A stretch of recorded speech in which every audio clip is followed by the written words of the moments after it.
when you're talking about how the National Cancer Institute and the FDA and Big Pharma are all linked together, and then the companies like I was surprised to read in your book about Memorial Sloan Kettering Cancer Center that Sloan and Kettering work for General Motors, I think, which is a huge polluter, and Bristol Myers Squibb is part of that. Can you talk a little bit about the strong conflict of interest, those ties between the big companies and the drug makers? Yeah, well, many of the chemical and pharmaceutical companies are essentially the same companies. So on the one hand, they're producing pesticides, for example, and on the other side, they're selling you chemotherapy drugs.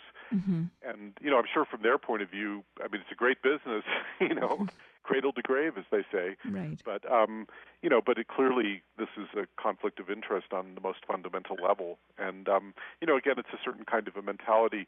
You mentioned the Bioneers Conference that I founded and produce, and each year we bring together social and environmental innovators who have come up with breakthrough solutions for people and planet. And one of our keynotes this year is a man named John Warner, Mm-hmm. who's really one of the top couple people in the field of green chemistry. I'm speaking with Kenny Asabal, founder of Bioneers and author of the book When Healing Becomes a Crime, soon to be a major motion picture, we hope, right, Kenny? Absolutely. Yeah, it's needed. Well, it's from seeing the film and reading the book, but it's often called the wildest story in medical history. Right. And it could have come from the pen of Mark Twain. I mean, you couldn't make this stuff up. Right. So. I've talked to people because I was reading the book, and then I'd ask people that I know in the field, who of alternative medicine, have you heard of Harry Hoxsey? Well, kind of vaguely, but, no one was really sure. But I think everyone really needs to know about him. And is his clinic still in existence in Mexico? Yes, it is. Mm-hmm. It's just across the border from San Diego. Uh-huh. Yeah, and They're still going strong. I think they're sort of the granddaddy of the field. They were the first ones to go there in 1963. Right. And then I think they're still the largest, but I'm not sure. Uh-huh. So you were talking about John Warner, about he's the creator of Green Chemistry Initiative, and he's going to be speaking at Bioneers. Yeah, and what we're witnessing now is actually there is a kind of a sea change happening. Someone framed it in a way that I thought was funny, which is the shift is hitting the fan. And part of the inspiration in 1990 for Bioneers is a field that now has a name. It's called biomimicry. Mm-hmm. The idea that nature has done everything we want to do without mining the past or mortgaging the future. Right. And if you just pay attention to the genius that's all around us, 4 billion years of R&D of real living organisms, they're incredible models for pretty much anything that we would ever want to do. One of John's current projects is very low-cost solar panels or solar applications that actually mimic photosynthesis by a leaf. Mm. And it Beautiful. uses a colored dye rather than, all kinds of complicated other procedures and materials. So nature is very efficient, very simple, works from very few materials. Like the mussels that are using that glue to attach themselves to ships, to the barnacles, is that using it as now glue, which is non-toxic? Is that part of biomimicry, right? Exactly, Yeah. exactly right. Mussels and barnacles have figured out how to do green chemistry at room temperature, essentially, in their bodies underwater. Mm. And that's where the whole field is going. And very big companies now are starting to get behind this because it's much less harmful, and therefore there's also less liability involved. Mm-hmm. It's actually less expensive and more effective. So this is actually, it's going to take some time to really scale up, but it's well on the way to beginning now.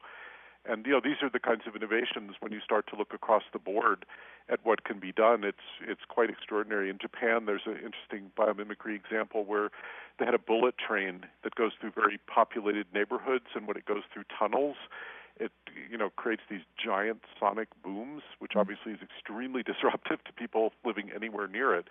And so they decided to look for a design solution, and one of their members happened to be a birder. And he wondered what bird flies from the air really fast into the water, without making much of a splash, and it turned out to be the kingfisher because it's comparable to going from an open air, train in the open air to going through a tunnel where the air density changes. So they redesigned the engine, the front of the train, to mimic the beak of a kingfisher, and Fantastic. no more sonic booms. It saves, a whole bunch of energy. Wow. And everybody's happy. That's fantastic. Wow, what a great story. So Bioneers is happening October 15th to 17th in San Rafael, and who would be most interested in attending? And also, are there still tickets? I know some years I tried to get in and it was like sold out. So do you know if there are still tickets available? There are still tickets, yes, absolutely, but don't wait too long. Okay.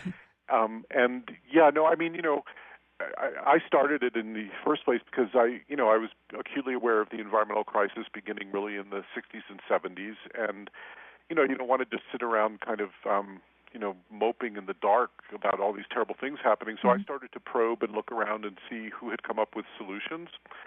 And the consistent pattern I found among all these people, and I found a lot of them very quickly, was that they had all looked to nature for guidance as kind of a teacher and mentor, and then applied those understandings to the work that they did. And it also was the idea that, in nature, John Muir said that in nature everything is hitched to everything else. It's all connected. And, human beings are part of nature, not apart from it. Nature invented us. We didn't invent nature. And so that's really, you have to take the whole human enterprise, every aspect of our lives. You can't just focus it on, in a narrow way, on technology. We have to figure out how to organize our societies, and that includes equity and democracy and justice. And, all those principles are really important if we're going to really solve these huge global problems. So it's a solutions-oriented gathering with truly visionary innovators. It's a lot of people really engaged, if many professionally, but at least everybody there is certainly engaged in their personal life.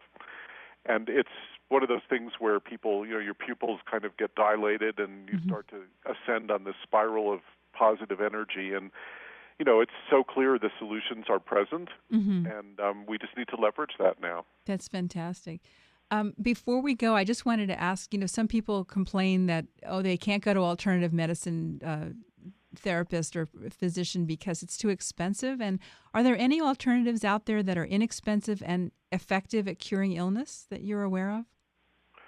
Well, that's a really broad question. It's a little hard to answer. Certainly there are things we can all do in terms of, changing our diet and building our immunity, good, healthy exercise, lifestyle, meditation. I was thinking about things like, apple cider vinegar, people say, prevents all kinds of illnesses that they take it during the wintertime and as a preventive, and very inexpensive to do, aside from cleaning up the toxic products we're using in our households. But I was just wondering if there's something that's top of mind for you that... Well, I don't think there's any single thing. I do a whole bunch of stuff for my personal health. Some are inexpensive, some are not so inexpensive. But no, I don't think there's a panacea in that sense. Right. But in general, I think people need to pay attention to preventing disease rather than just attacking it once you get sick. Yeah, exactly. And, get outside. That's one of the most important things. Walk, get good exercise, eat a healthy diet, which can be very simple and inexpensive. And, again, if you look at the so-called healthcare crisis, the core of it is actually a food system crisis. About half the costs of our healthcare are related to food-related illnesses. So changing your diet is one of the most radical things you can do, not just for your own health, but for improving the whole healthcare situation in the country. And we really should be redirecting government subsidies and policies. So much of how we live is determined by government policy, who benefits and who loses in that equation. And I think we're starting to see a shift in that direction. And because of the sheer costs of the medical crisis now, we're going to see more and more low-cost, low-tech, things that people can do. There are things also that, I don't know if you're familiar with the infrared sauna. Yeah, I have one. They're fantastic. Yeah, because that's been being used more and more widely now. But so have you spoken with your listeners about that? I haven't, no. Briefly, when I had a guest on talking about detoxification, she did mention it. But it's a really great tool to help detox from all of the chemicals that we're exposed to in our food and in our personal care products, for example. Yeah, and it's a long-term, a long-standing thing that people have known that doing a sauna is very good and sweating poisons out. But the infrared is shortwave light. It doesn't actually get so hot, and it doesn't, exhaust you in the same way. But it also gets much deeper and can actually help your organs, push stuff out. But many practitioners or clinics have those in the neighborhood, and you can go pay $10 to go sit in it for an hour. And I mean, I just had profound results from using that myself. So that's the kind of thing that I think is super helpful. Right. I have one of those on my website, and they're not that expensive. And it's a really good tool to use. Well, unfortunately, we're out of time. I loved speaking with you. Thank you so much for being here, Kenny.